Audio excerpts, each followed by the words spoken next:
Ravi de vous retrouver pour une nouvelle édition du Journal des correspondants. Le Cameroun, le Congo, le Mali et le Burkina Faso sont les pays qui nous accueillent aujourd'hui. Nous ouvrons tout de suite ce numéro par le drame survenu le 27 novembre lors d'une cérémonie funéraire dans le quartier d'Amas à Yaoundé au Cameroun. Il s'agit d'un éboulement de terrain qui a provoqué la mort d'un peu plus d'une dizaine de personnes. Gaël Diakam, Cyril Guidjoy pour plus de précisions.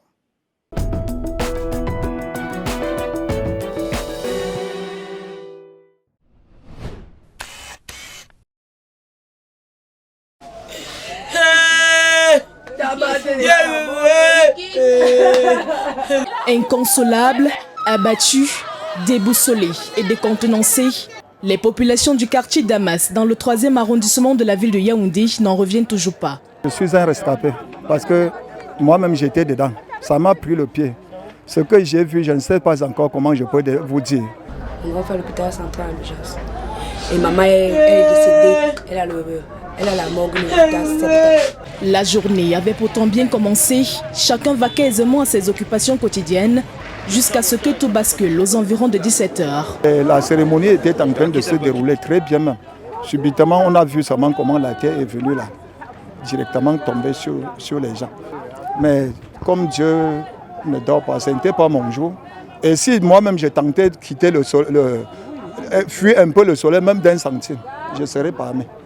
La veillée funèbre, organisée par une réunion du quartier en mémoire de ces défunts, va tourner au drame, ajoutant à sa liste de nouvelles victimes. La réunion invitait les gens comme d'habitude pour pleurer leurs adhérents morts. Il y a eu 5 adhérents qui pleuraient. Donc comme on fait comme ça, c'est pour enlever leurs chaises dans la réunion. À l'origine, l'affaissement du lot de terre au bas duquel se trouvaient les tentes pour accueillir les invités. Un espace inhabité qui, selon le gouverneur de la région du centre, Nasseri Paul Beya, descendu sur les lieux, est déclaré zone à risque. Sur place, nous avons dénombré 10 corps, mais avant notre arrivée, il y avait 4 corps qui avaient été déjà évacués. Il y a plus d'une dizaine de cas graves aussi, qui sont donc dispersés dans les hôpitaux.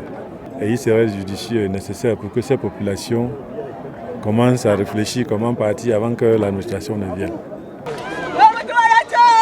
Irréversible, le pire s'est produit, plongeant les riverains dans l'émoi et la consternation. Entre pêle-bêche et extraction des corps engloutis sous la terre, l'émotion reste vive. On a perdu beaucoup de gens. Moi-même, je sors de l'hôpital comme ça, de l'hôpital central, j'ai déposé les corps là-bas. Avec l'aide des forces de maintien de l'ordre, les corps sans vie des illustres disparus et les blessés ont été conduits à la morgue et aux urgences. Après la catastrophe de Gouaché à l'ouest du Cameroun il y a 3 ans, c'est au tour de la ville de Yaoundé d'être frappée par un éboulement meurtrier. C'est donc un dimanche noir qui restera à jamais gravé dans les mémoires. C'est pour la première fois qu'en 64 ans, un président congolais prononce un discours sur l'état de la nation le 28 novembre, date supposée réelle de la proclamation de l'indépendance du Congo. Denis Sassou Nguesso s'est prêté à cet exercice traditionnel devant le Parlement réuni en congrès. Un message marqué par son appel à la justice du pays, une justice qu'il exhorte à se tenir à ses côtés pour lutter contre la corruption. Louis-Marcel Satou.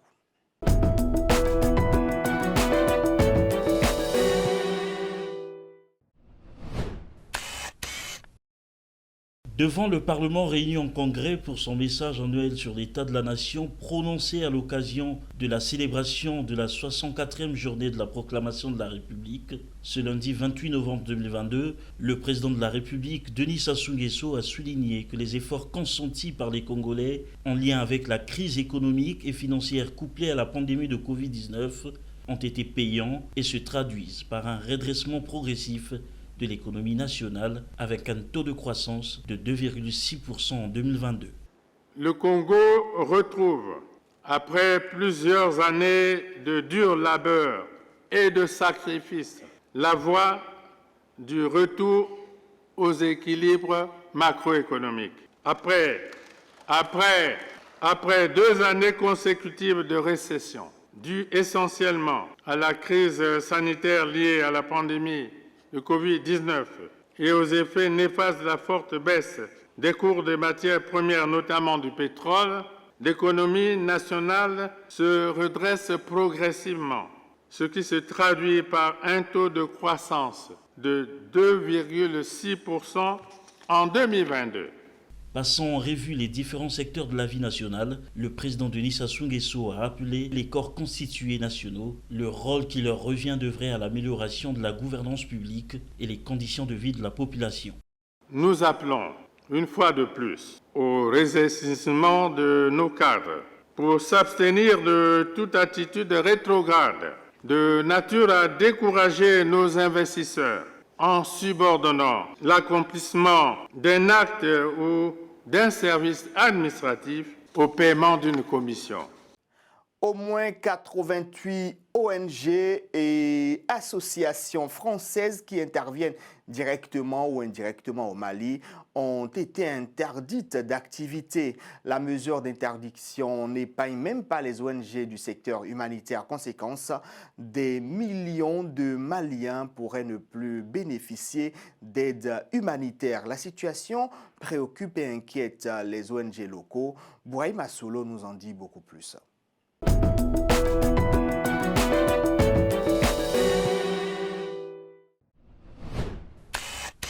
L'interdiction des activités des ONG, financièrement ou matériellement soutenues par la France, est la conséquence de l'évolution de la situation entre Paris et Bamako.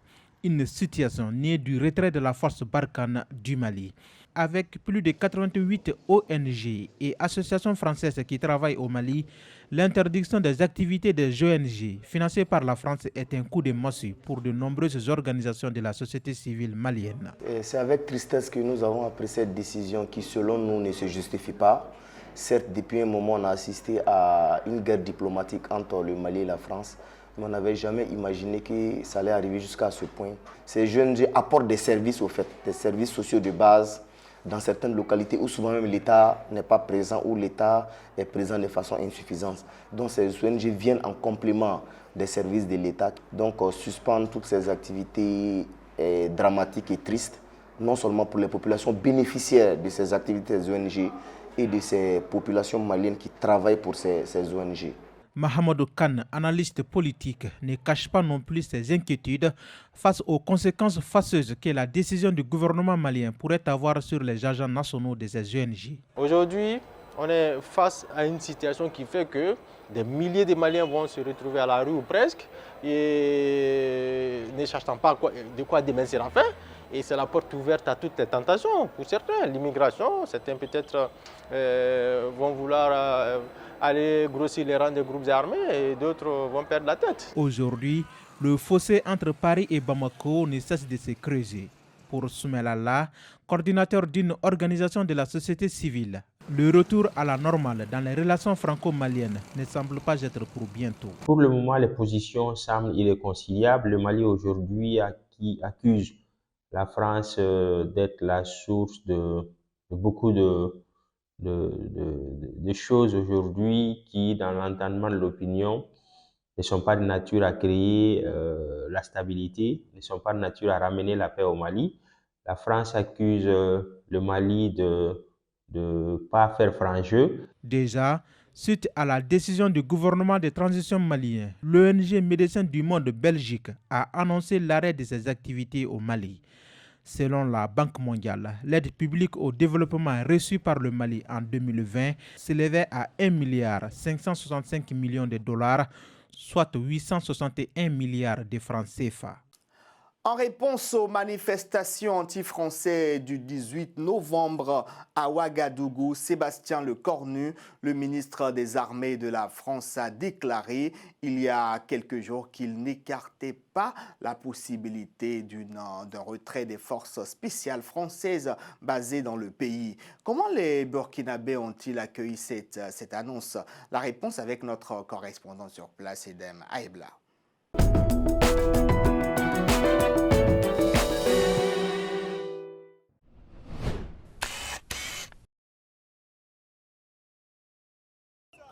Après les manifestations anti-françaises dans la capitale burkinabé, Le ministre français des Armées, Sébastien Lecornu, n'écarte pas un éventuel retrait du contingent français installé dans la périphérie de Ouagadougou.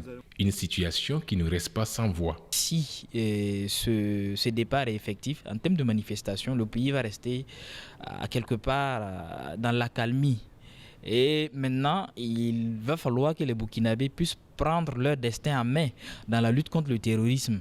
Il ne suffit pas de dire que la France doit partir, mais qu'est-ce que nous, en tant que Burkinabés, nous devons faire pour lutter contre le terrorisme nous-mêmes? C'est la question que nous devons nous poser. Et si on arrive à résoudre notre problème nous-mêmes, il ne sera pas question de trouver d'autres partenaires qui vont encore venir envahir le pays. Les critiques de l'armée française ne datent pas d'hier, nous relate Issaka Ouedraogo, membre de la société civile.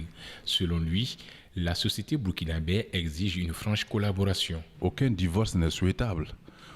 Et quelle que soit la nature du divorce, ça n'arrange ni le mari ni l'épouse. Mais je pense que dans le divorce, il y a des enseignements que tout un chacun doit tirer. Alors, et quel est cet enseignement que nous devons tirer de ce divorce, si ce divorce a lieu avec la France? C'est d'abord nous rassurer que nous pouvons compter que sur nous-mêmes, que sur notre propre force, que de compter sur des amis et qui nous apportent rien.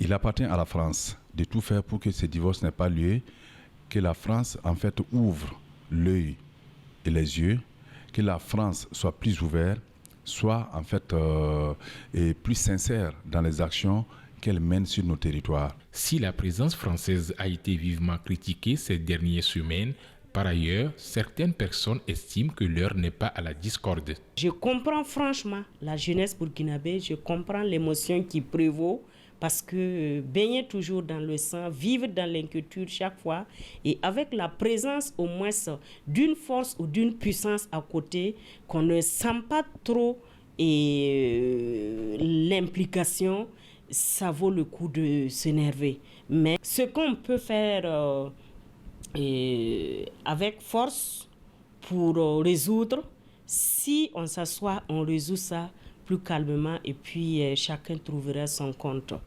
On reste au Burkina Faso pour vous faire découvrir une tablette électronique Made in Africa. La solution mobile Kamafal est un outil qui se propose de booster le secteur de l'éducation sur le continent. Dotée d'un logiciel conçu pour initier les jeunes africains et les moins jeunes au numérique, elle fonctionne à l'énergie solaire et permet à son utilisateur de suivre des cours de n'importe quel lieu. Edema Ebla.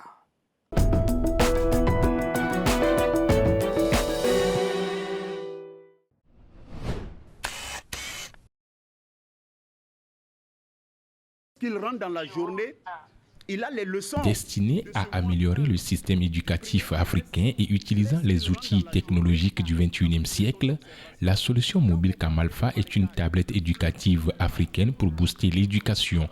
Ce logiciel éducatif innovant contient plus de 8300 éléments d'éducation. Dans la solution de Kamalfa, il n'y a pas d'Internet. Ce sont des contenus d'apprentissage qui sont déconnectés de l'Internet. Alors que dans la borne du numérique, vous dupliquez les capacités. Là où ne peut arriver un professeur, le contenu est là. Darul Al-Irshad, ce complexe scolaire privé 6 à Ouagadougou, expérimente la solution Kamalfa depuis 3 ans. On est à notre 3e année. Donc il faut noter qu'à notre première année, on a commencé avec 3 classes. Et pour cette année, notre première promotion, ils sont à la classe de CE1, CE2 et CM1. J'apprends mes leçons grâce au Kamalfa. Est-ce que c'est le Kamalfa qui est plus meilleur? Tout simplement, l'école Darul a choisi d'utiliser la version Windows. Donc les ordinateurs de bureau avec le système d'exploitation Windows arrivent aussi à recevoir la solution Kamalfa. Mais une école qui veut s'en servir avec des tablettes peut utiliser la version Android. Donc les deux versions fonctionnent. Nous aurons aussi la possibilité de l'utiliser à partir des bornes web. Alors toutes les bornes sont exploitables avec la solution Kamalfa. Donc allons dans le digital pour sauver l'école d'Afrique. Joseph Sanogo, père de 3 enfants, a lui aussi payé la tablette Kamalfa pour sa Benjamin. Notre dernier enfant, qui est venu au monde avec un handicap qui est la trisomie 21, C'est un enfant qui est très accro aux images, qui apprend par le visuel. Et je me suis dit, ayant toute cette solution de l'éducation sur une tablette, voilà quelque chose qui pourrait être la solution pour notre fille. Et c'est ainsi que j'ai tout de suite demandé que j'avais besoin de cette tablette. Et les jours qui ont suivi, la tablette m'a effectivement été livrée. Ça fait la 3e année que nous utilisons cette tablette. Et je me rends compte de la nette différence au niveau pédagogique, au niveau éducation de notre enfant. À en croire le président coordonnateur de la solution mobile Kamalfa, cette tablette prend en charge tous les programmes jusqu'à la 6e année de l'école primaire et est en phase avec le programme de l'éducation nationale. Elle a une durée de vie de 10 ans et coûte entre 35 000 et 150 000 francs CFA selon les dimensions. Il est prévu de le déployer en plusieurs langues africaines après une expérimentation réussie en Dioula. Nous sommes à la fin de ce numéro du Journal des correspondants. Merci encore une fois pour votre fidélité. Ne zappez surtout pas, gardez votre position. L'information continue sur Télé Sud. Lucie Dione, Sabir Gaïb, Marie Galceran et moi-même vous souhaitons un bon week-end dans notre campagne. Au revoir.